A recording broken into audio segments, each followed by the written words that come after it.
os companheiros rotarianos. E por que eu peço o fechamento de todos os microfones?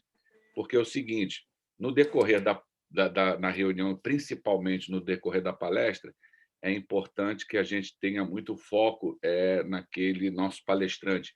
E, às vezes, nós estamos em casa, então, às vezes, alguém abre a porta, o cachorrinho, o gato, o caminhão que passa, então a gente a gente fecha os microfones e, na hora que tiver que fazer as perguntas, todos os microfones serão abertos, qualquer companheiro ou convidado que levantar a mão aí, a palavra lhe será dada, mas a gente usa dessa prática até para que a gente tenha um foco muito específico, né, em quem esteja usando da palavra.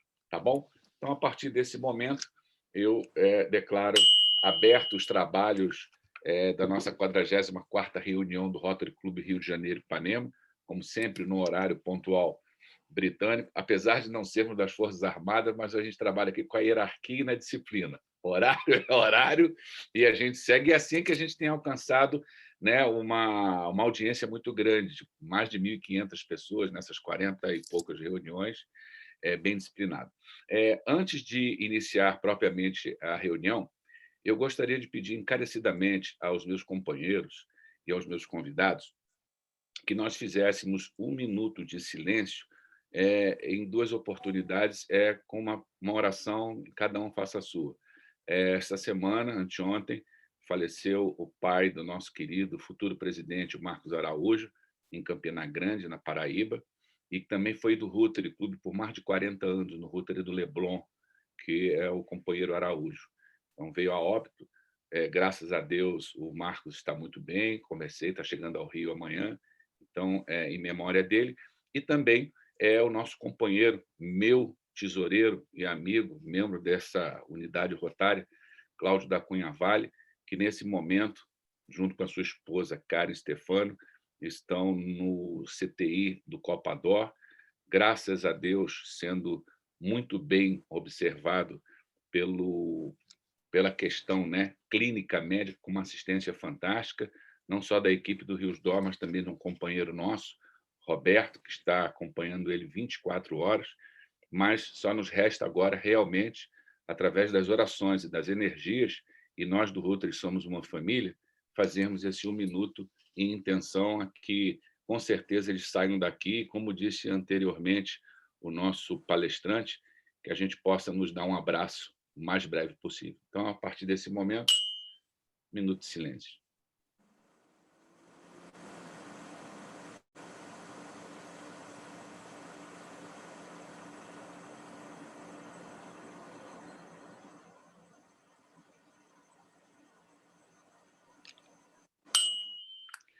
Ok, companheiros, retornamos à nossa reunião.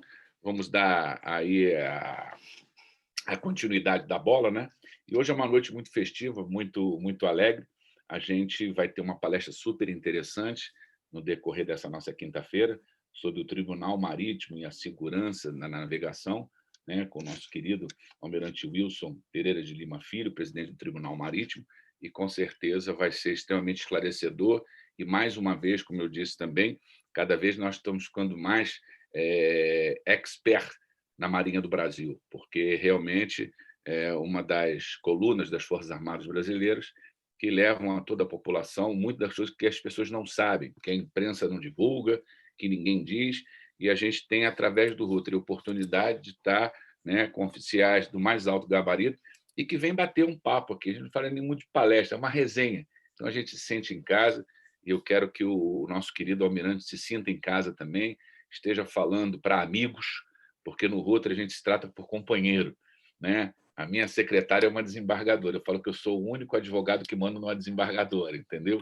Mas no Rotary a gente se trata por companheiro. Tem aqui o almirante, tem o comandante, tem o político, e todos nós temos esse termo, né, de companheiro. É o companheirismo e é isso que faz a família rotária. Nesse momento eu vou passar a palavra ao meu querido protocolo Luciano Lunardelli para fazer o protocolo da noite. Por favor, Luciano.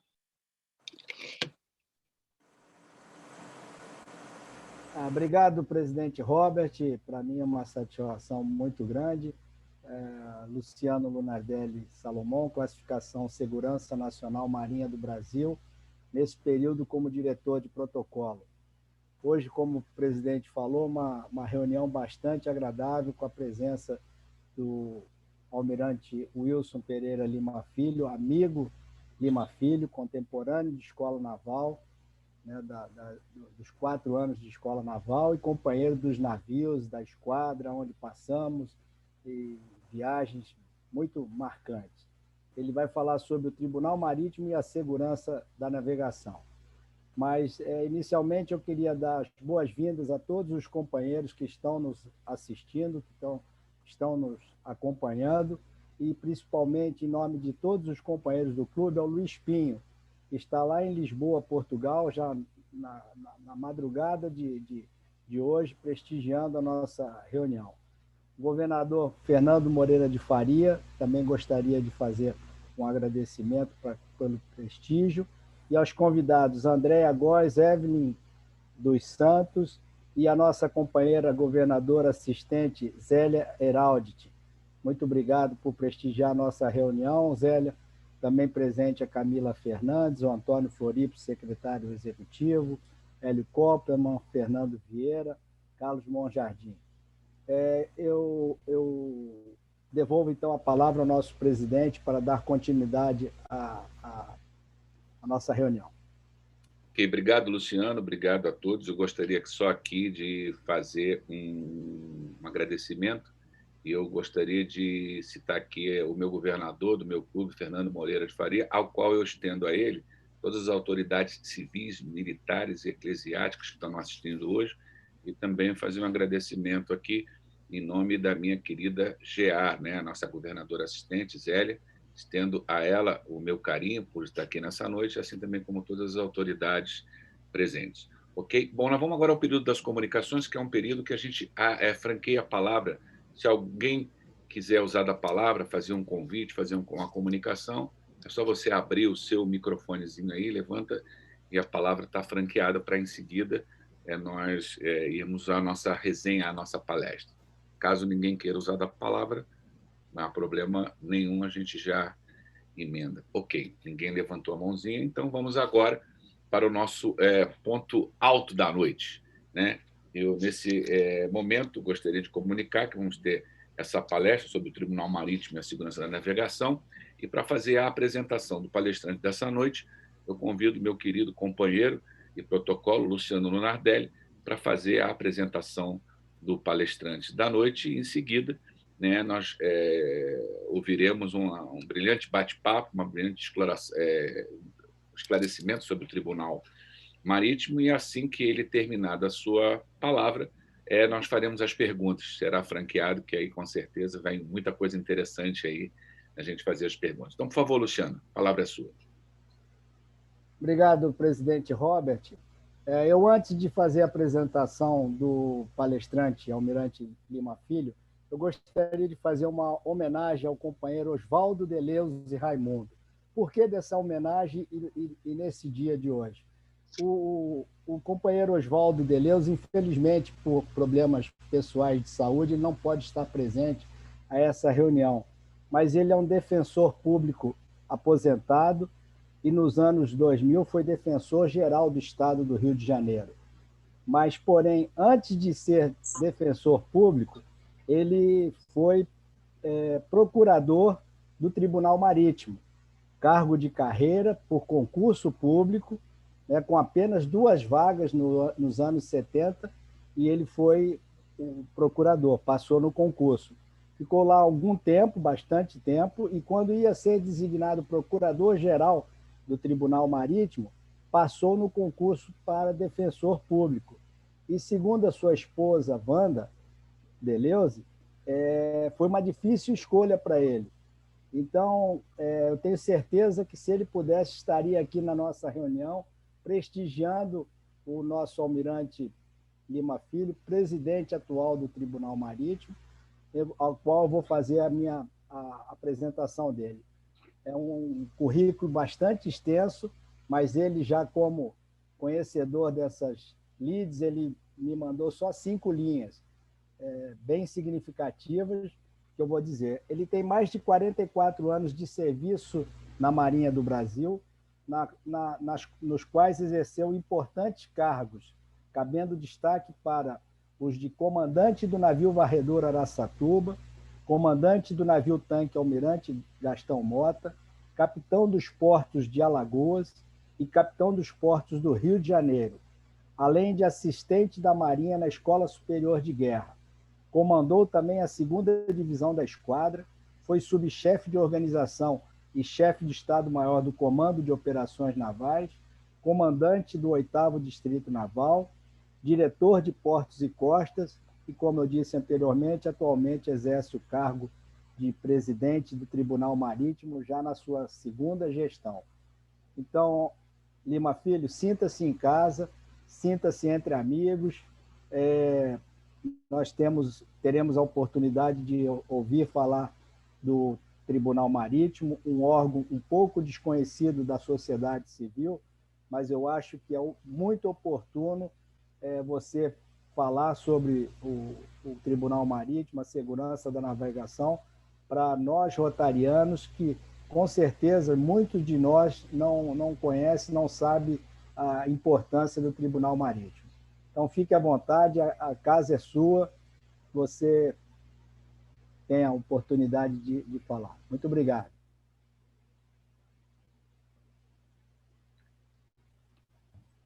Obrigado, companheiro comandante Lunardelli. Cumprimento todos os presentes na pessoa do nosso presidente Robert Barbosa.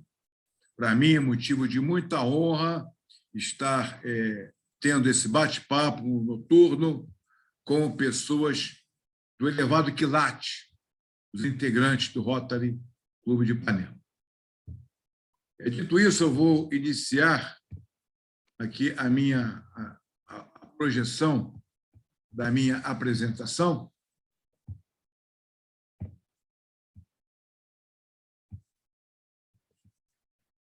Apenas um momento que eu tenho que... É a primeira vez que eu faço isso. Então, talvez eu tenha uma dificuldade inicial, mas irei suplantá-la rapidamente. Dona Adélia, está vendo bem a apresentação? Estamos vendo bem. Tá ótimo. Okay. Senhores, eu acho que essa oportunidade, para mim, como presidente do Tribunal Marítimo, é uma oportunidade ímpar, pela capilaridade que eu sei que o Rotary possui e pelo elevado nível da assistência. E eu sempre inicio as minhas apresentações com esse slide, tanto apresentações que eu faço no Brasil, como eu faço em minhas viagens a outros países, como foi o caso de a minha última, que foi na Noruega, onde eu falei sobre o Tribunal Marítimo e a sua importância para garantir uma segurança jurídica para aqueles armadores que enviam seus navios para operar em nossas águas jurisdicionais. E eu sempre buscando enfatizar que o Brasil é um país marítimo. Se nessa nossa conversa eu conseguir convencê-los da importância do mar para o Brasil, da importância da nossa Amazônia Azul, certamente comentada pelo almirante Cunha em palestra anterior, que eu sei que ele fez aqui para os senhores, eu já terei ganho a minha noite. O nosso país é totalmente dependente do mar. Sem o mar, o Brasil é inviável. E assim eu inicio a minha apresentação. Nesta fotografia, eu os convido a conhecer a fachada do nosso tribunal. Esse prédio ele data da década de 1860 e é ocupado pelo Tribunal Marítimo desde 1934. E depois que nós tivemos a derrubada dos viadutos que haviam em frente ao Tribunal Marítimo, né, e ficou totalmente limpa a área, o Tribunal Marítimo passou a ser um ponto turístico. Várias pessoas param frente ao nosso tribunal para tirar fotografias. Realmente é um prédio muito bonito e nesses 86 anos tem sido muito bem cuidado pelos que me antecederam. Eu vou seguir este sumário aqui apresentado, não vou lê-lo apenas para que os senhores contemplem, e falarei rapidamente sobre história. Como nasceu o Tribunal Marítimo? A história é bastante longa, procurarei fazê-lo de forma bastante sintética. Em 1930, nós estávamos na fase final da Revolução de 30, um navio de bandeira alemã que vinha de Barcelona para Buenos Aires, ele parou no Porto do Rio de Janeiro, estava deixando o Rio de Janeiro, mas ele não aguardou a autorização da capitania para deixar o Porto do Rio de Janeiro. Saiu sem permissão. Então, as autoridades brasileiras resolveram, por intermédio da Fortaleza de Santa Cruz, aquela fortaleza que fica ali em Niterói, saindo da Barra do Rio de Janeiro, que todos conhecem, foram dados títulos de advertência, o navio não parou, continuou navegando, seguindo barra fora, ele ignorou para a Boreste, ou seja, virou para a direita, rumo sul, direção a Buenos Aires, mas determinação do governo brasileiro foi ordenado para que abrisse fogo no navio Baden para mais os tiros de advertência. Mas erraram na mão, o tiro atingiu o navio. O navio foi atingido, 22 mortos e 55 feridos. Isso aconteceu em 1930. E aí estávamos diante de um incidente internacional. O navio voltou para o Porto do Rio de Janeiro. Na ocasião, prestamos todo socorro à tripulação, retiramos os mortos, enfim. E houve esse incidente internacional e a decisão, na ocasião, foi que o julgamento tem que ser feito num tribunal marítimo. E o Brasil não tinha tribunal marítimo. Com esse incidente internacional, ele foi julgado no Tribunal Marítimo de Hamburgo, na Alemanha.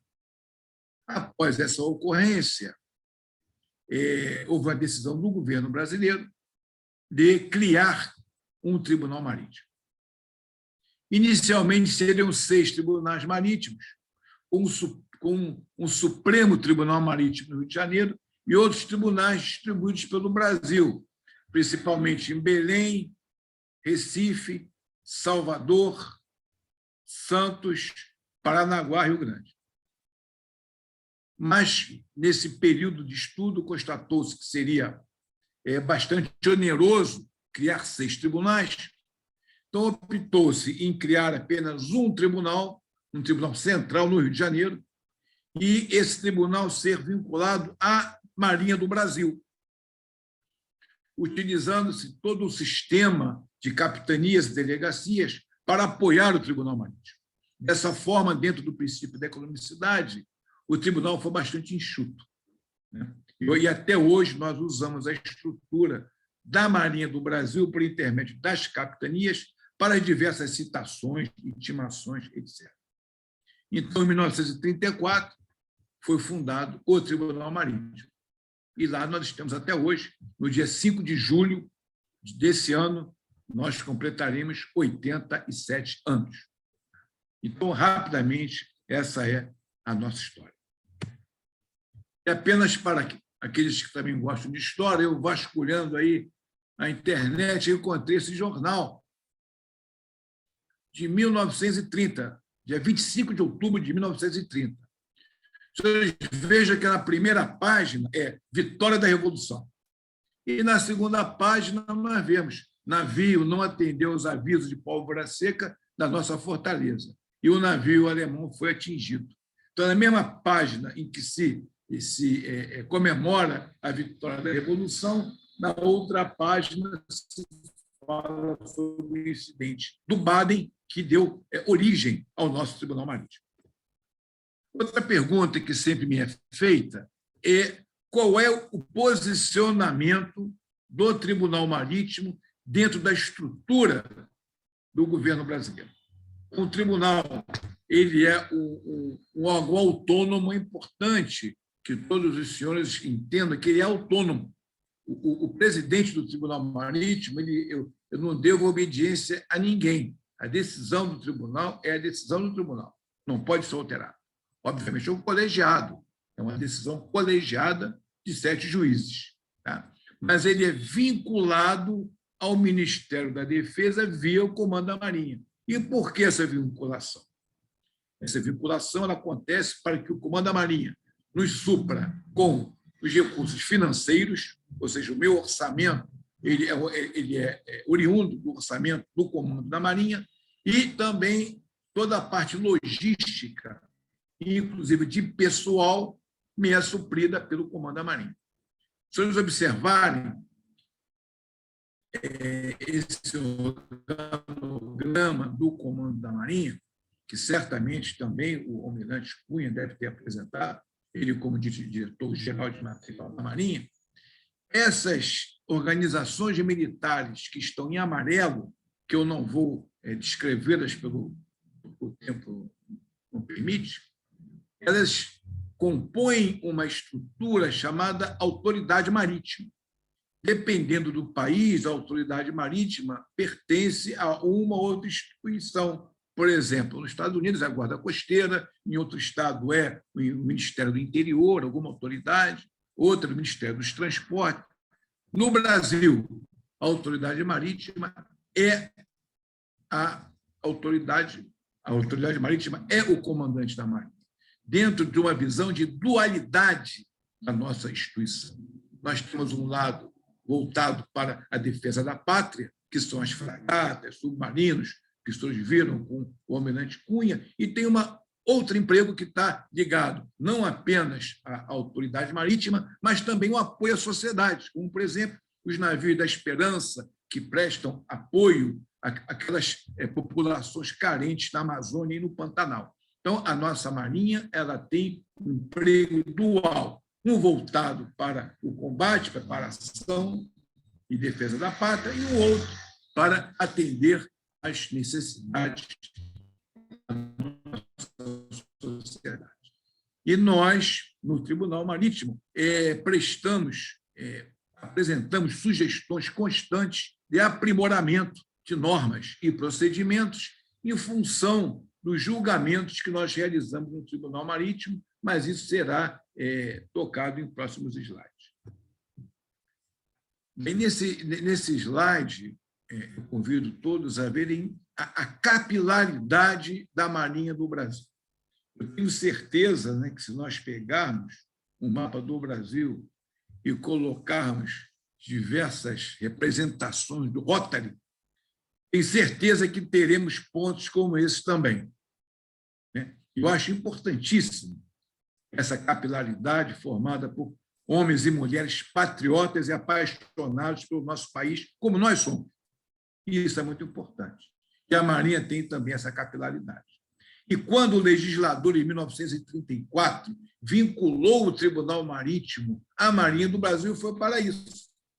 E quando nós temos, por exemplo, que fazer uma diligência em relação a um acidente lá em Urinepé, no Amazonas, nós pedimos para a agência fazer isso. Não gastamos nada. Imagine se eu tivesse que ter tribunais ou agências do tribunal espalhadas pelo Brasil todo. Seria uma estrutura muito, muito onerosa.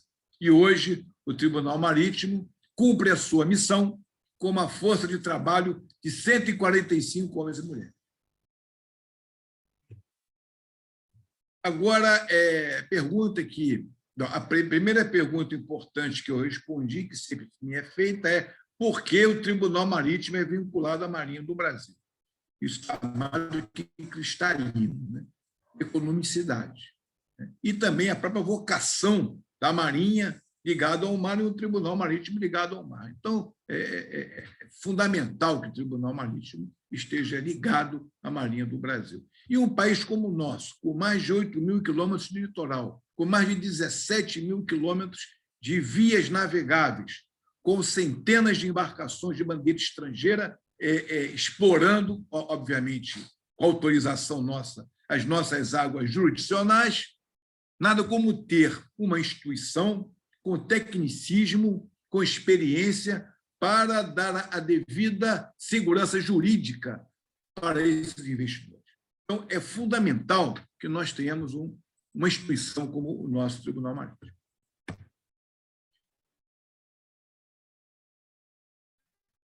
E outro ponto importante é os senhores verem nesse mapa, né, a nossa Amazônia Azul, e nós podemos verificar nessa parte azul mais escura, em função de ações desenvolvidas pela Marinha do Brasil, com apoio de outras instituições, atendendo a orientações da Organização das Nações Unidas, fizemos o levantamento da plataforma continental e hoje as nossas águas jurisdicionais estão crescendo. A boa notícia é essa: o Brasil está crescendo. E vem que essa parte do azul mais escuro, né, no sul, temos aqui o elevado do Rio Grande, com muitas riquezas, especialmente nódulos polimetálicos. Tudo isso pertence a nós brasileiros, né? Então, é importante que nós tenhamos a convicção de que o Brasil não termina na praia, ele continua mar afora. É importante que nós, brasileiros, tenhamos essa percepção.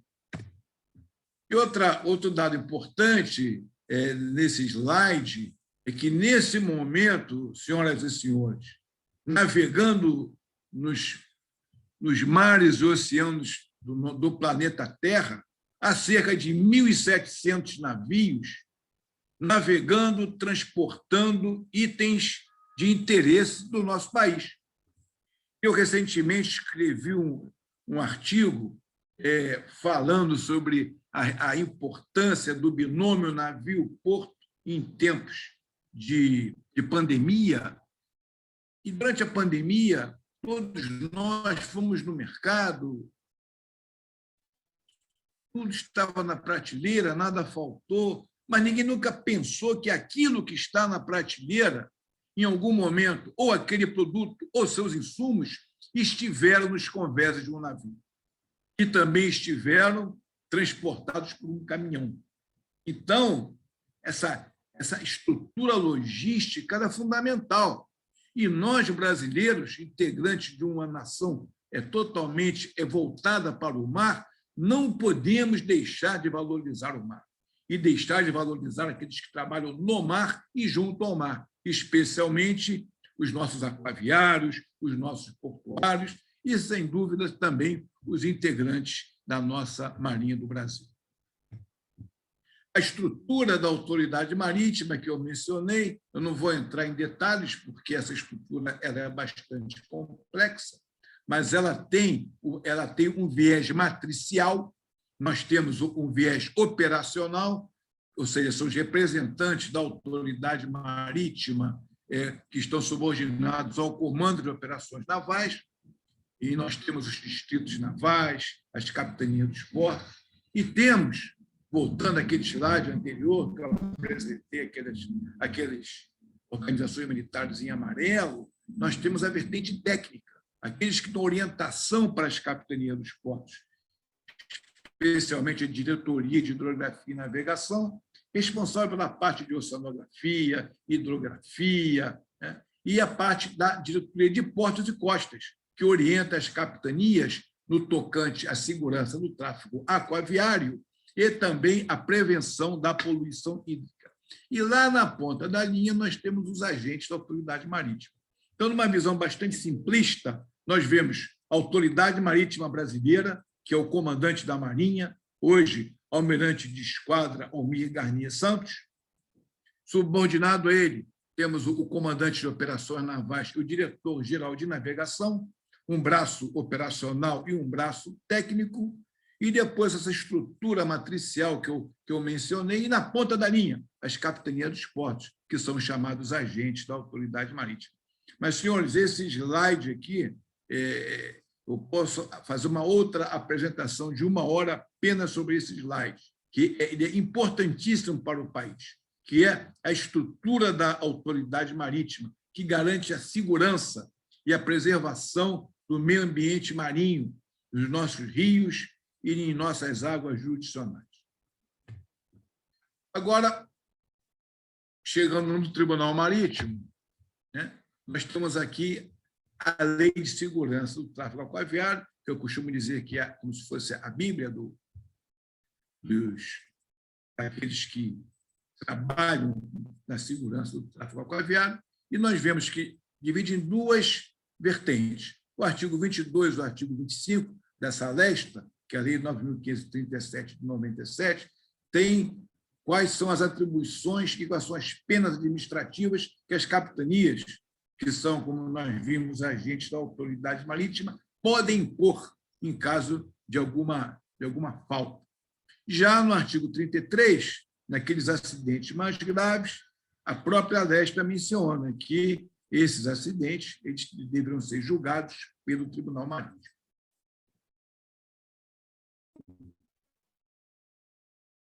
E já uma outra lei, que é a Lei 2.180 de 1954, que é a lei orgânica do Tribunal Marítimo, define basicamente quais são as duas principais atribuições nossas: julgar acidentes e fatos da navegação. Qualquer acidente e fato da navegação é julgado no Tribunal Marítimo, seja uma moto aquática que atropela um banhista, seja um incêndio numa plataforma de petróleo. Então, o leque de acidentes julgados no Tribunal Marítimo é muito grande. E também nós somos responsáveis pelo registro geral das embarcações e armadores. Qualquer navio que as senhoras e senhores observem navegando com a bandeira brasileira, esse navio ele é registrado no Tribunal Marítimo. Não as embarcações menores. Essas embarcações elas são inscritas nas capitanias, mas os navios são registrados no Tribunal Marítimo. E não esquecendo que o Tribunal Marítimo, como órgão autônomo, ele é auxiliar do Poder Judiciário. Então, conforme dito pelo presidente Robert, nós temos desembargadores, desembargadoras aqui. O Tribunal Marítimo se apresenta como órgão auxiliar. Então, se o desembargador estiver julgando algum acidente da navegação, né, ele poderá contar com o acórdão prolatado pelo Tribunal Marítimo, que irá subsidiá-lo em sua decisão.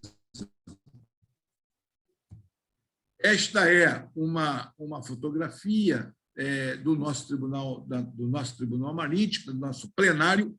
Vimos aqui nessa parte anterior, aqui a tribuna, o advogado faz, né, a sua sustentação, e ali estão os sete juízes, né? O juiz-presidente ali embaixo do crucifixo, do lado direito, com a seta amarela, está a Procuradoria Especial da Marinha. Ali tem uma procuradora, inclusive, aproveito essa oportunidade para render homenagem ao procurador Osvaldo, que foi mencionado pelo nosso companheiro comandante Lunardelli, que hoje essa função é exercida por integrantes da Marinha do Brasil, mas no passado eram integrantes da Advocacia Geral da União. Então, nós temos ali a procuradora ou procurador, que tem duas funções principais: uma de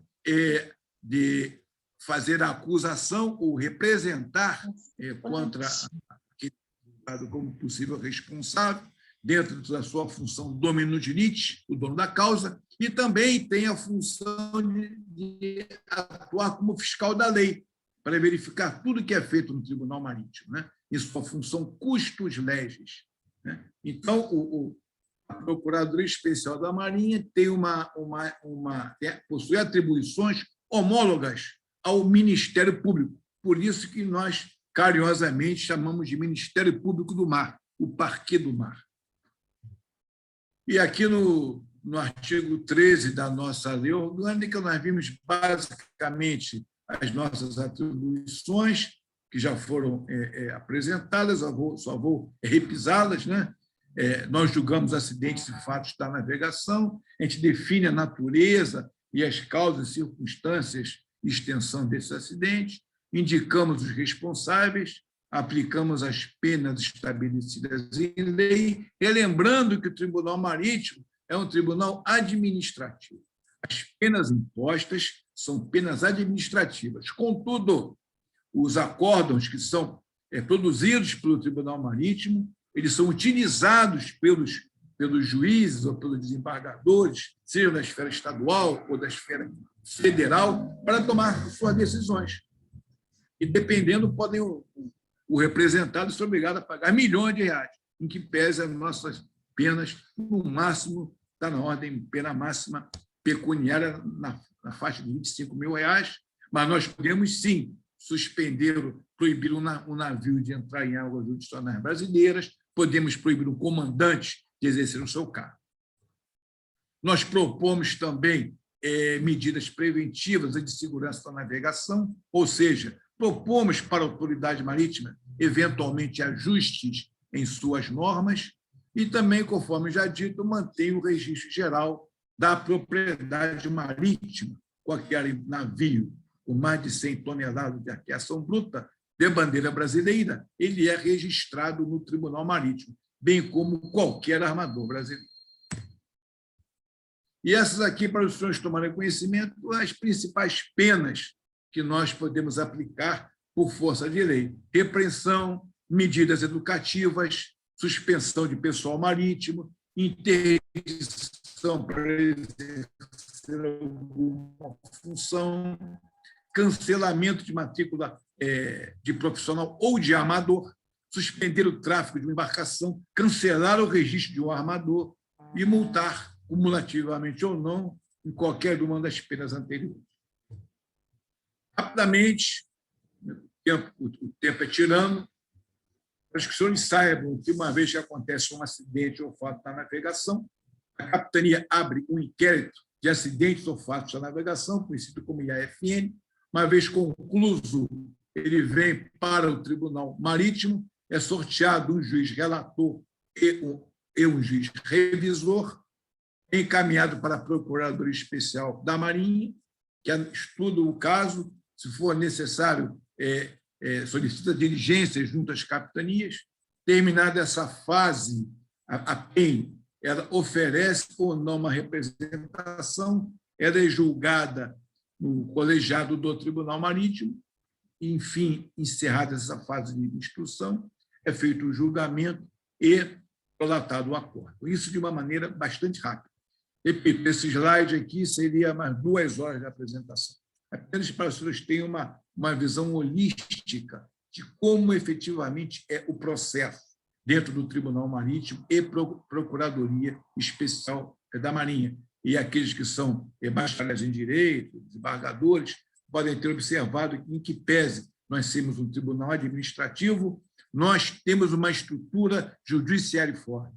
Nós seguimos complementarmente o que não está na Lei 2180, nós seguimos o CPC.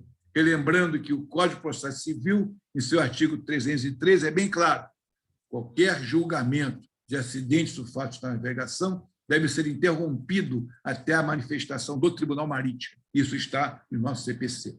98% dos magistrados e juízes atendem. Poucos não. Podemos dizer que nós estamos em tempos de pandemia, mas estamos indo bem. Em que pese a pandemia, nós aumentamos a nossa produção, por incrível que pareça. Podemos ver, por exemplo, que de 19 para 20, em termos de registro de propriedade marítima, 19 sem pandemia, 558. 2020, com pandemia, 628. Mesmo com pandemia, o registro da propriedade marítima aumentou. Por quê? Conforme eu disse, os navios não pararam, os portos não pararam, porque se os portos e navios pararem, o Brasil para, e nós temos que ter essa percepção. A mesma coisa nos processos, houve uma pequena redução, mas essa redução se deveu ao fato de que, com o início da pandemia, eu fiquei numa situação de perplexidade, porque não podia mais fazer as sessões de julgamento e os acidentes continuaram acontecendo. Eu falei, temos que arrumar uma forma de fazer esse julgamento. E aí ocorreu a ideia do julgamento por videoconferência. Então, agora, como nós estamos aqui conversando, senhoras e senhores, assim é feito hoje o nosso julgamento. ele é feito por videoconferência, com a participação dos advogados, com a participação dos procuradores, transmitido pelo canal do Tribunal Marítimo no YouTube, para dar a devida publicidade. E nós demoramos mais ou menos um mês para operacionalizar e legalizar esse procedimento. Mas, mesmo assim, eu diria que nós estamos numa situação bastante razoável, pois uma média de 820, tivemos 720. Quando eu comparei um mês e meio, os resultados foram bastante positivos, mesmo com a pandemia.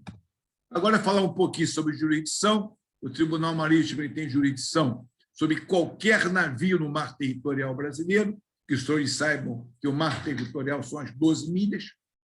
12 milhas é a faixa em que nós temos o mar territorial, ou seja, é território brasileiro, 12 milhas.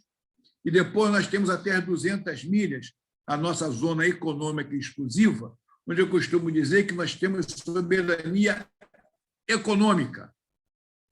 Não se pode explorar nada na zona econômica exclusiva sem autorização do governo brasileiro. Em algumas situações, como comentei no início, em função do levantamento da plataforma continental, submissão à Organização das Nações Unidas, nós hoje temos algumas regiões que vai até 350 milhas. E temos jurisdição sobre qualquer embarcação que esteja explorando o subsolo marinho ou mesmo águas brasileiras nas 200 milhas. Dentro desse conceito que eu comentei, de, entre aspas, soberania econômica. Então, por exemplo, se um navio tiver um barco de pesca de bandeira estrangeira, estiver pescando a 150 milhas, nós temos jurisdição para julgá-lo. Se uma plataforma de petróleo de bandeira panamenha estiver explorando petróleo a 195 milhas dentro da ZE, nós temos, sim, soberania econômica. Temos jurisdição para julgar. É aberto o IFN, ele acaba julgado lá no Tribunal Marítimo. Temos jurisdição sobre qualquer navio que tenha marítimos brasileiros. Só não temos jurisdição sobre embarcações e navios da Marinha do Brasil. E alguns conceitos rápidos para a cultura geral das senhoras e senhores, que são acidentes da navegação, né? Que são, por exemplo, incêndio e explosão, é um tipo de acidente da navegação. Naufrágio é um acidente da navegação. Isso aqui é velho conhecido, né? O Costa Concórdia. Esse é aquele caso que o comandante abandonou o navio, né? Lá na Itália. Existe uma confusão de terminologia entre abalroamento e colisão. Inclusive, alguns marinheiros erram nesse conceito. O abalroamento é entre navios, entre embarcações. Então, um barco de pesca abalroou uma lancha. Ele não colidiu, ele abalroou. Agora, o navio ele colidiu com uma pedra, colidiu com um cais. Então, essa é a divisão, a diferença. Colisão é com objetos fixos e abalroamento entre objetos, entre abalroamento entre navios e colisão de um navio com um objeto fixo. É um exemplo de uma colisão. Outro conceito pouco conhecido é varação. Chega o presidente Robert para o senhor e fala assim, pô, presidente, o navio varou. Ai, caramba, que diabo é isso? Né? Então, a varação é quando o navio está prestes a naufragar e o comandante decide voluntariamente encalhá-lo para evitar o mal maior. Então, isso é uma varação. Acontece com bastante frequência nos julgados lá no Tribunal Marítimo, a varação. O alijamento é quando o comandante do navio mercante ele enfrenta situações de mar adverso a se livrar da carga. ele joga a carga no mar. Ou então ele se desfaz de água, óleo, está alijando a carga. Isso é o alijamento. E a arribada é quando o comandante, por exemplo, sai do Rio para Recife, uma pessoa adoece a bordo e ele altera o seu trajeto, vai para um porto não autorizado ou não previsto para atender alguma necessidade. Isso chama-se arribada. Isso que os senhores estão vendo nessa foto, senhores, isso acontece com frequência. É o clandestino a bordo. Anteontem, nós julgamos um caso de clandestino, de um navio vindo de Gana, e o clandestino confessou que era a 5ª vez que ele vinha para o Brasil como clandestino. Isso é uma atividade normal, porque ele chega aqui no Brasil, o processo de repatriação é demorado, enquanto isso ele fica 2, 3, 4 meses no hotel, 3, 4 estrelas, muito bem tratado. Então, acaba sendo uma oportunidade aí ser clandestino. Então, e nós descobrimos clandestinos nos locais mais absurdos. No caso aqui, eles viajaram aqui dentro da máquina do Leme. Então, é muito interessante, né, e lamentável que ainda haja esse tipo de ocorrência no mundo. Então, aqui são alguns acidentes relevantes. Esse cavalo marinho foi recentemente julgado, foi um caso com 19 vidas humanas no estado da Bahia, na travessia entre Salvador e Itaparica, já transitou em julgado. Esse aqui é o caso do navio mercante Aidar, aconteceu em Vila do Conde, já está quase pronto para entrar em pauta. Deve ser julgado no mês de julho. Esse aqui é um caso bastante complexo, também já está em processo, a representação já foi recebida no Tribunal Marítimo, foi classificado como um acidente de alta relevância pelo elevado número de vítimas. E, conforme estava conversando inicialmente com o nosso presidente Robert Barbosa, casos que acontecem na Amazônia. Esse foi outro que aconteceu em fevereiro de 2020, que é o caso de um encalhe, que aconteceu lá no Maranhão. O navio foi retirado todo o material poluente do navio, e depois, como foi perda total, ele foi afundado em alto mar, processo esse de afundamento acompanhado pela Marinha do Brasil. Esse navio Stellar Banner. Rapidamente aqui sobre tudo isso, eu tive que me adaptar, tivemos que buscar formas de continuar realizando os nossos julgamentos. Então, aqui vocês veem essa fotografia, né? Essa é a disposição do nosso julgamento.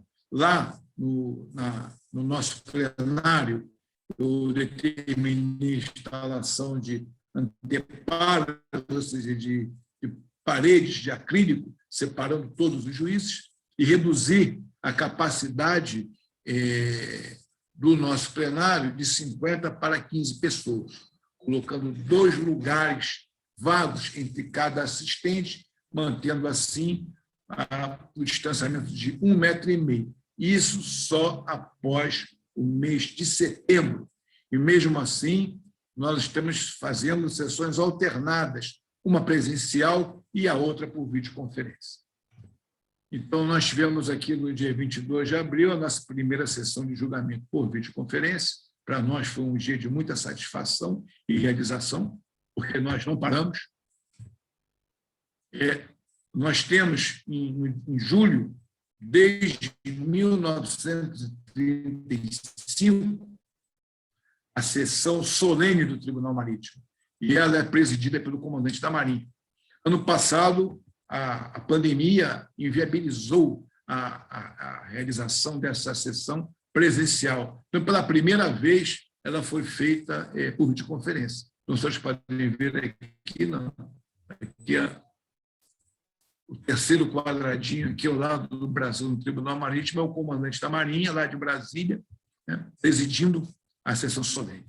Isso aqui é uma rotina no Tribunal Marítimo, né, a desinfecção, o pessoal se treinou, cursos foram feitos, nós constantemente estamos desinfectando as nossas instalações, né, e tomando todas as medidas preventivas estabelecidas pelas autoridades sanitárias. Assim eu tinha apresentado, né, a Antepara, o nosso monitor apresentando, conforme o caso, os advogados. Nesse caso aqui foi a própria sessão solene.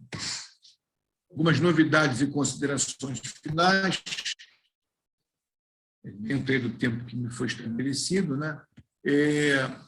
Nós atendendo aí a um pleito antigo dos advogados, nós estamos realizando já houve 3 oportunidades, sessões presenciais como essa, com o advogado fazendo a sustentação de sua cidade.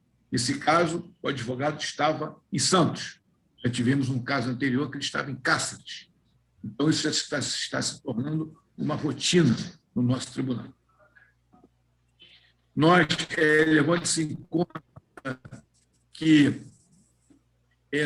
todos os tribunais já estão com todos os seus processos tramitando por via digital. Nós conseguimos, no ano passado, fazer com que o Tribunal Marítimo passe também a tramitar todos os seus processos de forma digital. Isso já está em pleno funcionamento. Isso foi um acordo que eu realizei com o presidente do TRF4, que é o sistema SEI, que várias organizações do governo federal utilizam, e nós customizamos, adaptamos para o Tribunal Marítimo, e hoje nós temos o SEI-TM em pleno funcionamento. Os advogados hoje fazem suas petições de casa pela internet. Eu procuro sempre, dentro desse contexto de divulgar a maritimidade do país, e principalmente na esteira do que disse o presidente Robert Barbosa, trabalhar pela consolidação de uma mentalidade de segurança da navegação, que é o que nos falta, né? Mentalidade de segurança. Temos que nos conscientizar para os simpósios. Esse foi no ano passado, é mais ou menos assim que funciona, né? Você pode ver que já estávamos todos de máscara. Esse aqui foi totalmente feito online. Esse ano, apresento aqui já o convite, na próxima semana, dia 16 de junho, no canal do Tribunal Marítimo no YouTube, nós vamos debater 2 temas interessantes. O novo Código Comercial Brasileiro. Saibam os senhores que o Código Comercial Brasileiro é datado de 1850. Se você houver algum advogado aqui entre os senhores, estudaram isso e sabem que o nosso Código Comercial é de 1850. Nós temos um PLS, um projeto de lei do Senado, que está lá, digamos assim, em análise, e é importante que ele não caia no esquecimento. Hoje, na minha humilde opinião, sopram ventos favoráveis para a navegação. O atual governo está dando importância para a navegação, importância para os portos, importância para o binômio navio-porto. Então, uma boa oportunidade de, depois de nós conseguirmos emplacar a BR do Mar, que vai incentivar a cabotagem no Brasil, quem sabe conseguimos dar andamento aos trâmites para a aprovação do novo Código Comercial Brasileiro. E também vamos debater aquele encalhe que todos tomaram conhecimento desse navio Ever Given, que encalhou no canal de Suez, com repercussões em todo o mundo, inclusive para o Brasil. Então, nós vamos debater esses temas. Na próxima quarta-feira será um evento híbrido, com presença limitada lá no edifício RB1, no centro do Rio de Janeiro, e esperamos chegar a 500 assistentes pelo canal do Tribunal Marítimo no YouTube. Nós temos esse documento, que é o boletim de acidentes julgados no Tribunal Marítimo, que está disponível na nossa página na internet, onde eu apresento os principais acidentes julgados no Tribunal Marítimo e eu apresento o local do acidente, uma síntese da ocorrência, apresento ensinamentos escolhidos em 2018. Ele está sendo muito utilizado pela comunidade náutica, pela comunidade marítima, para o adestramento das tripulações e também para a formação de amadores. Hoje eu tenho uma mail list de cerca de 1.200 pessoas que recebem. Eu convido os senhores a conhecerem esse meu boletim na nossa página do Tribunal Marítimo na internet. E como considerações finais, eu dou andamento ao projeto conhecendo o Tribunal Marítimo. Essa minha apresentação aqui hoje faz parte desse projeto. Eu tenho certeza que a capilaridade, né, e o elevado quilate dos integrantes do Rotary vão fazer com que o Tribunal Marítimo seja cada vez mais conhecido, e na esteira do reconhecimento do Tribunal Marítimo estará o mais importante ainda reconhecimento da maritimidade do Brasil e a sua importância. Eu tenho procurado atuar como um ator do cluster marítimo, participando de vários eventos da comunidade marítima.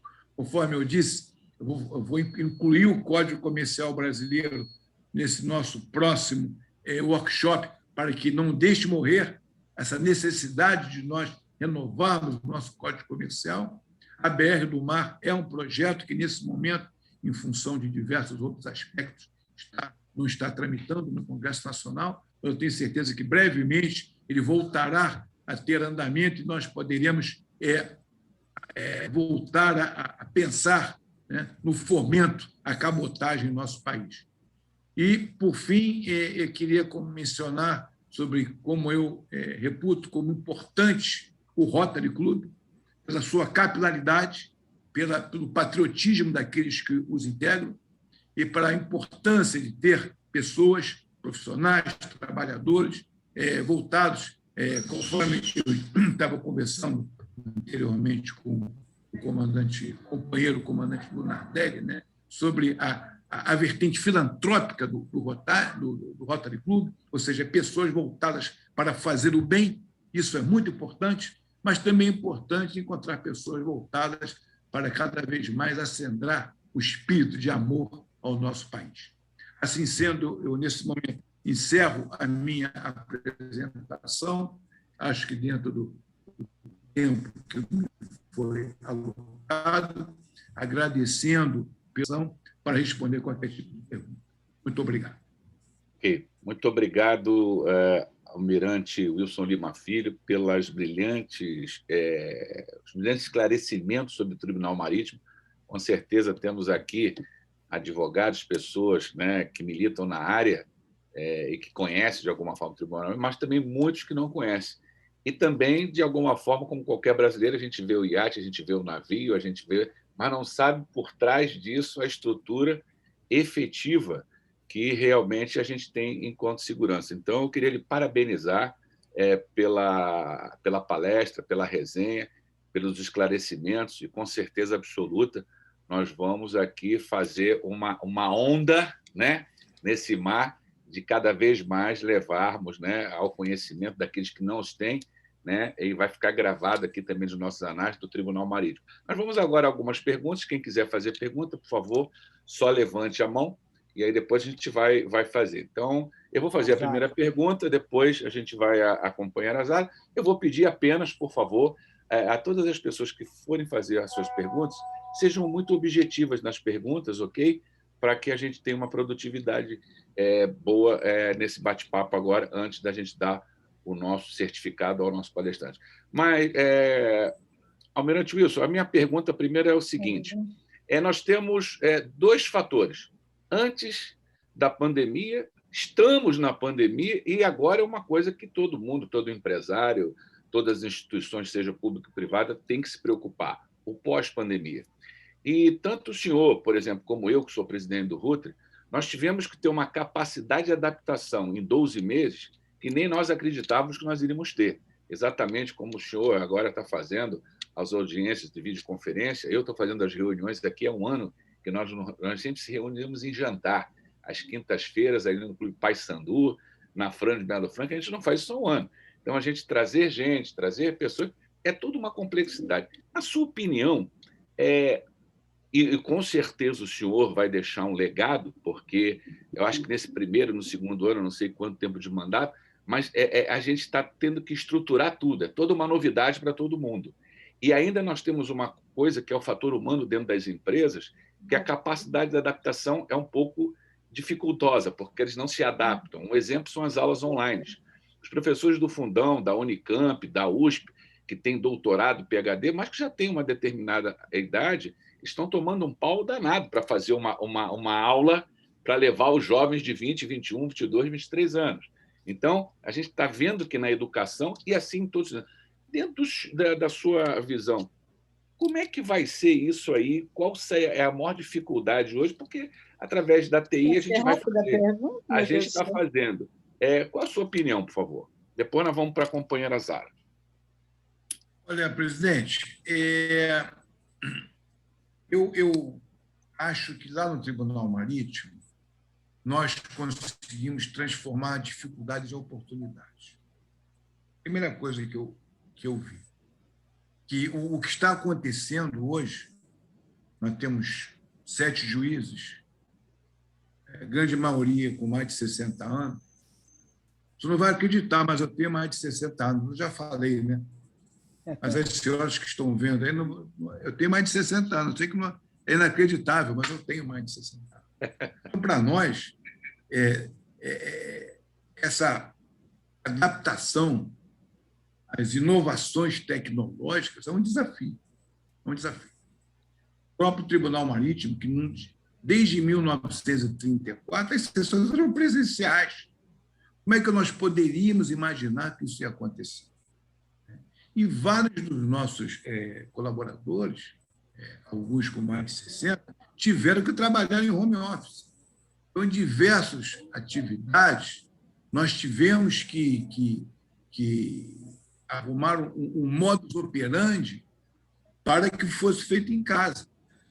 E hoje, conversando com alguns integrantes da comunidade marítima, eu vou lhe dizer uma coisa que eu não sei se os senhores vão acreditar, mas há empresas que, estando trabalhando em home office, houve um aumento de produtividade. Então, começaram a produzir mais.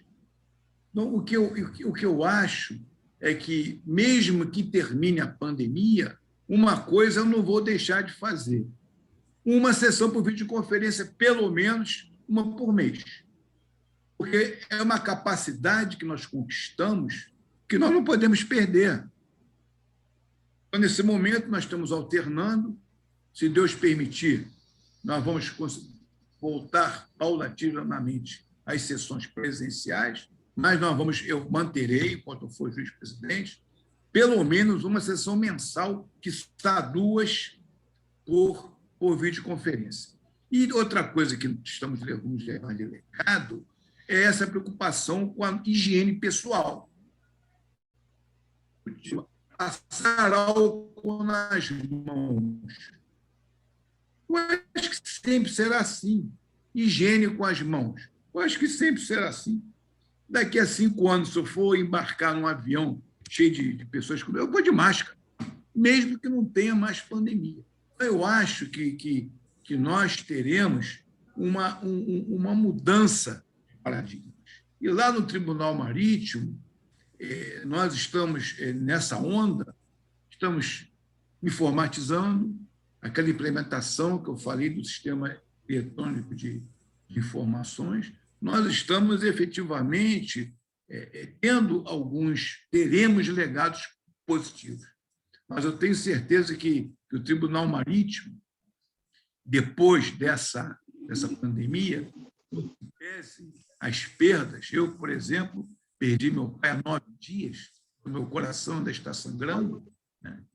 As pessoas, apesar dessa dor, da perda de entes queridos, nós teremos efetivamente consequências positivas. Teremos aspectos positivos, especialmente as pessoas. A minha esposa, por exemplo, ela é professora, né? E ela teve que se adaptar a essa aula online. No início, ela não conhecia, agora ela já está dando nó em pingo d'água. Ela está crescendo. E isso está acontecendo com muitas pessoas no mundo inteiro. Então, eu acho que, em que pese a tristeza que nós temos da pandemia, algumas coisas positivas nós vamos deixar como legado dessa triste fase da história da humanidade. Ok, obrigado, Wilson, pela resposta. Muito obrigado. Vamos agora a duas perguntas. A primeira da Zara, depois do Fernando Vieira. Por favor, Zara, a palavra é sua. Boa noite, Almirante. Eu queria saber o seguinte: se o Tribunal Marítimo toma alguma atitude hoje contra alguns navios que saíram até reportagem em revistas como a Veja, que eles têm um serviço médico funcionando de altíssima qualidade e eles marcavam, desrespeitando as nossas leis brasileiras, eles marcavam com brasileiras fora do nosso limite marítimo, eles ficavam ancorados um pouco depois do limite das nossas águas, e as pessoas iam de lancha para serem submetidas a aborto. Eu queria saber se o Tribunal Marítimo tomou alguma atitude, ou se não pôde tomar atitude nenhuma, porque eles estavam fora das nossas águas. Mas os clientes, as clientes, né, que eram mulheres, elas, quando eram no perímetro perto do Brasil, eram brasileiras que eram agendadas, iam de lancha para se submeterem ao aborto, e com toda a tecnologia moderna. E isso não era uma coisa que não se sabia, porque até revistas publicavam isso. Eu selecionei até um artigo da Veja, que eu achei o mais completo, e eu fiz uma seleção desse artigo mostrando isso. Eu queria saber se isso ainda continua, ou se o Tribunal Marítimo pode tomar alguma atitude contra essa arbitrariedade, praticamente de invadir, porque eles não vinham às nossas águas, mas eles estavam submetendo mulheres brasileiras ao aborto. E as nossas leis especificam as condições do aborto, né? Existem questionamentos adequados para uma mulher poder, perante a lei, se submeter a um aborto. E eles faziam indistintamente nas pessoas que desejavam fazer o aborto. Então, eu gostaria de saber se isso persiste ou se, à época, o Tribunal Marítimo tomou uma atitude, Almirante, contra isso. Obrigada. Zara, sua pergunta é muito interessante, porque ela me permite ampliar um pouco os aspectos sobre jurisdição e competência do tribunal. Em tese, o tribunal ser responsável por julgar acidentes e fatos da navegação. Um dos fatos da navegação que nós julgamos é o emprego de embarcação para praticar ilegalidade. Então, se uma embarcação está de bandeira brasileira ou uma embarcação que possui, no caso, cidadãos brasileiros, nós teremos jurisdição, sim. Só que o Tribunal Marítimo, ele simplesmente julga o inquérito que chega. Nós não temos a pessoal e nem atribuição legal de ir nos navios fazer essa verificação. Mas o que acontece, eu tive, conforme foi lido aí pelo comandante Lunardelli, eu fui capitão dos portos quase 5 anos e diretor de portos e costas quase mais 3. Eu tenho 8 anos de bagagem nessa área. Tive situação homóloga, não com aborto, mas com outro tipo de crime. O que é feito quando isso acontece? A autoridade marítima, ela tem a sua jurisdição em certas coisas que nós não podemos fazer, mas nós levamos ao nosso lado a Polícia Federal.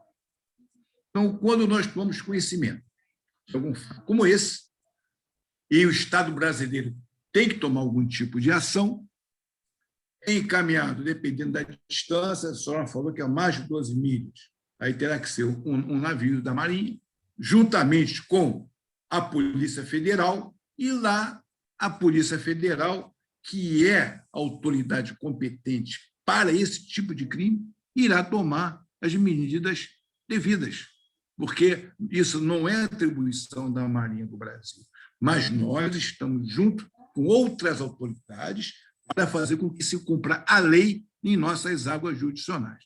Então, a resposta é muito simples. Iremos, sim, a Marinha do Brasil, com apoio da Polícia Federal, fazer com que se cumpra a lei em nossas águas jurisdicionais. Obrigado, Almirante. Obrigada, Almirante. Obrigado, Zara. Agora vamos ao companheiro Fernando Vieira, finalizando as perguntas. Por favor, Fernando. Só abrir o seu microfone. Ainda está fechado. Você pode abrir ele aí, ó, sem problema nenhum. Antônio, você consegue abrir lá o... É teu. É o seu microfone. É só você abrir aí no tracinho vermelho.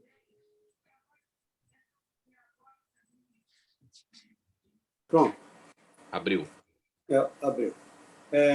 Fernando Vieira, associado representativo do Rotary Club Ipanema, classificação transportes corporativos, aéreos e terrestres. Prezado Almirante Lima Filho, eu gostaria de fazer 3 perguntinhas muito rápidas. Primeiro, o porquê a Amazônia Azul? Segundo, qual é o principal hub marítimo na América do Sul? E a terceira pergunta, o Brasil tem o principal modal, o rodoviário, com inúmeros acidentes nas estradas, com caminhões. Eu costumo viajar de carro a São Paulo, quase não consigo passar. E o modal marítimo é pouco difundido, ou não sei o que acontece com o governo federal, que não tem projetos para esse modal interestadual, transportando mercadorias na área interestadual. O ferroviário nem se fala. Apenas essas perguntas, Almirante. Bom, senhor Fernando, obrigado pelas suas 3 perguntas, em que pese transcender as atribuições do tribunal, tem tudo a ver com a minha bagagem e com a minha condição de que eu me considero um pretenso especialista em atividade marítima. Primeira pergunta, por que a Amazônia Azul? Isso aconteceu há quase 2 décadas, quando eu era comandante da Marinha, o almirante Roberto Guimarães Carvalho, em que se sentia, desde aquela época e até hoje, nós temos essa necessidade de ter ferramentas que levem ao povo brasileiro, à sociedade em geral, a importância do mar. E sempre se falava em Amazônia Legal, Amazônia Verde. E a Amazônia Verde, lá nós temos ela estratégica para o país, temos uma biodiversidade, temos muitas riquezas, temos que protegê-la. Então, tivemos a ideia, quer dizer, a Marinha, na ocasião, teve a ideia de que, ora, se nós temos uma Amazônia Verde, que é estratégica, que tem diversidade, uma elevada biodiversidade, muito rica, e temos que protegê-la, a mesma coisa acontece com o mar de todos os brasileiros. Extensa, uma biodiversidade admirável e com muitas riquezas, e temos que protegê-la também. É como a Amazônia, mas uma própria Amazônia Azul. Então, usou-se, comparando a Amazônia Verde com a Amazônia Azul, 2 áreas estratégicas e de relevância para o Brasil. Então, esse foi o mote para se criar a Amazônia Azul. Segunda pergunta sua é sobre hub, né? Hub marítimo. Olha, no meu ponto de vista, nós não temos aquele porto que seja o hub. Mas nós temos alguns portos que atuam como hubs importantíssimos, começando pelo Porto de Santos. Hoje, o Porto de Santos, o maior porto do Brasil, né? Eu tive o privilégio de ser o comandante naval de área, lá, comandante do 8º Distrito Naval, e o Porto de Santos ele é uma potência em termos de hub. Vários navios chegam lá, deixam suas cargas, essas cargas são transbordadas, para outros navios, mas também acontece em Paranaguá e também acontece no Rio de Janeiro. Então, no momento, eu não tenho dados para lhe responder exatamente, comparando esses portos, Rio Grande, Paranaguá, Rio de Janeiro, né? E dependendo também do tipo de carga, se é carga granel, se é container, enfim. Eu vou lhe ficar lhe devendo por falta de conhecer números, e até por estar hoje no Tribunal Marítimo, mas eu lhe diria o seguinte: portos mais importantes do Brasil, Rio de Janeiro, Paranaguá, Santos, Rio de Janeiro, Paranaguá e Rio Grande. E a sua última pergunta, ela é ótima. E eu indiretamente a tangenciei. Nós temos hoje um projeto de lei chamado BR do Mar. Esse projeto BR do Mar é justamente baseado nisso que o senhor comentou. A necessidade de nós esvaziarmos as estradas e utilizarmos uma BR no mar, por isso que vem o nome BR do Mar, e fazermos o transporte de carga. Hoje temos caminhões saindo, por exemplo, de Santos para Belém. Será aceitável? Isso tem que ser feito pela cabotagem. Só que existe uma série de despesas e custos operacionais que hoje fica mais barato ir de caminhão do que de navio. Então, esse projeto, chamado BR do Mar, apresenta uma série de medidas. Eu convido os senhores a conhecer, é só colocar BR do Mar, que você vai ver na internet, uma série de medidas que vão reduzir custos e que vão, especialmente, custos relacionados a marítimos, dando, inclusive, algumas oportunidades para a contratação de marítimos por navios de bandeira estrangeira, estimulando que a cabotagem seja feita por navios de bandeira estrangeira, com algumas restrições, só que esse projeto ele está ainda sendo debatido no Congresso Nacional. Mas o senhor está coberto de razão, já estamos atrasados para reduzir o número de caminhões na estrada e aumentar o número de navios realizando a cabotagem no Brasil. O senhor está coberto de razão, a sua pergunta foi muito boa. Muito obrigado.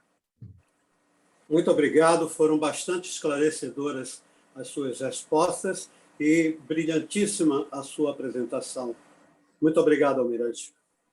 Obrigado, meus companheiros. Chegamos ao final. Eu, nesse momento, vou passar ao nosso querido palestrante, Almirante Wilson Lima Filho, presidente do Tribunal Marítimo, um certificado pela sua palestra de hoje. O senhor, por favor, sinta-se virtualmente recebendo. Em seguida, depois, vamos pedir ao Luciano que encaminhe o seu e-mail próprio para que chegue às suas mãos, mas, nesse momento, estamos aqui colocando na tela, um certificado da sua participação conosco aqui. Então, aqui, o Rotary Clube do Rio de Janeiro e Ipanema certifica que, nesta data, o vice-almirante Wilson Pereira de Lima Filho ministrou uma brilhante palestra sobre o tema o Tribunal Marítimo e a segurança da navegação. Então, o senhor, por favor, sinta-se recebendo isso aí, um fraterno abraço, que em breve, com certeza absoluta, assim o faremos. Então, muito obrigado. Gostaria apenas que o senhor usasse agora da palavra para suas considerações finais, retornando a mim para a gente poder fazer o encerramento da noite.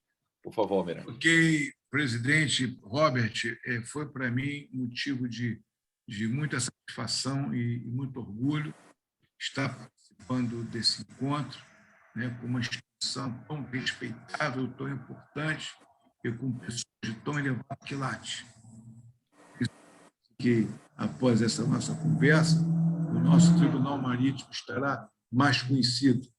Certamente, cada um dos senhores e senhoras irá, tomando um vinho com seus amigos, falar que escutou falar de um tal de Tribunal Marítimo, que é importante para a segurança jurídica dos investidores do nosso país e para garantir a segurança da navegação em nossas águas jurisdicionais brasileiras. Eu deixo meu abraço atual a todos, me coloco à disposição, inclusive deixo com o senhor, presidente, se um dia o senhor quiser, depois que nós tivermos amenizado essas condições de pandemia, fazer uma visita lá no nosso tribunal. Será um prazer. Satisfação em recebê-los. Eu tenho certeza que todos ao adentrarem o nosso tribunal, ficarão muito orgulhosos de serem brasileiros e verem como nós, brasileiros, cuidamos do patrimônio público. Afinal de contas, nós, né, que servimos ao nosso país, os senhores que pagam o nosso salário, nós temos a obrigação de prestar o melhor serviço à sociedade e bem manter todo o patrimônio do Estado brasileiro. Muito obrigado, foi um prazer conhecê-los, parabéns pelas perguntas altamente importantes e de pessoas que efetivamente conhecem o tema, especialmente os problemas brasileiros. Muito obrigado. Muito obrigado, Almirante. Nesse momento, eu gostaria de passar a palavra ao meu querido protocolo Luciano Lunardelli para fazer as considerações finais do protocolo, para, em seguida, a gente poder fazer o encerramento. Por favor, Luciano, só abrir seu microfone. Obrigado, presidente Robert.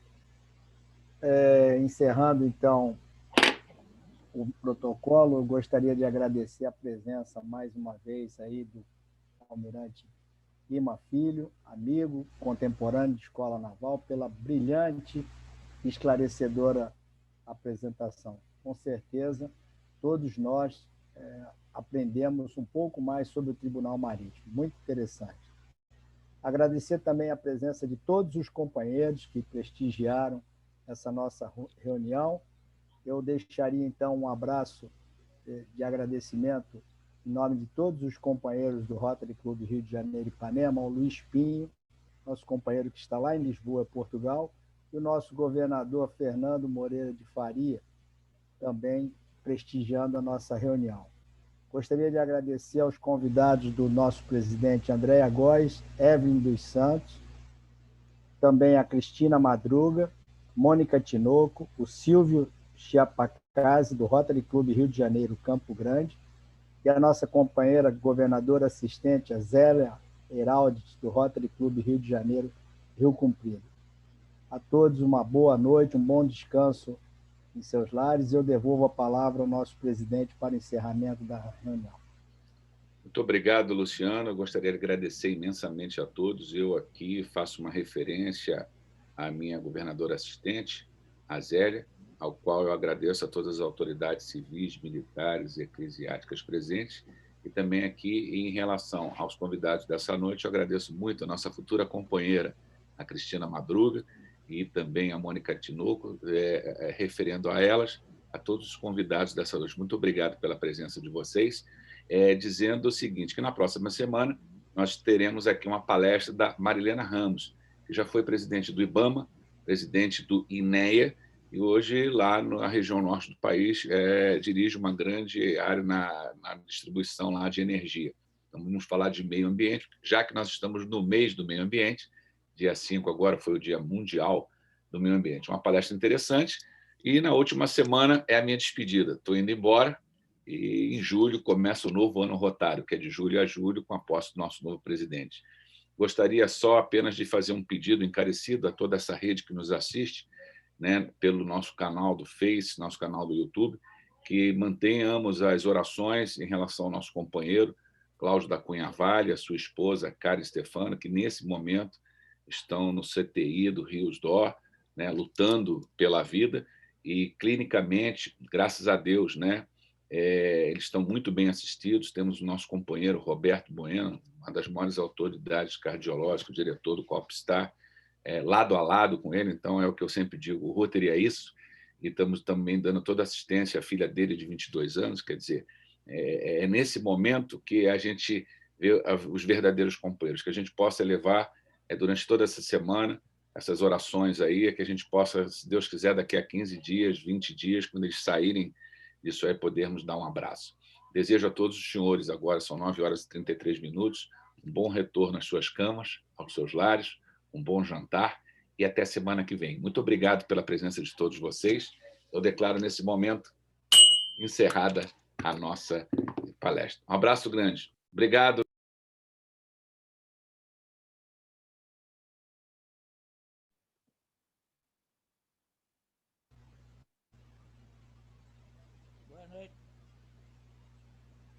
Boa noite a todos. Boa noite a todos.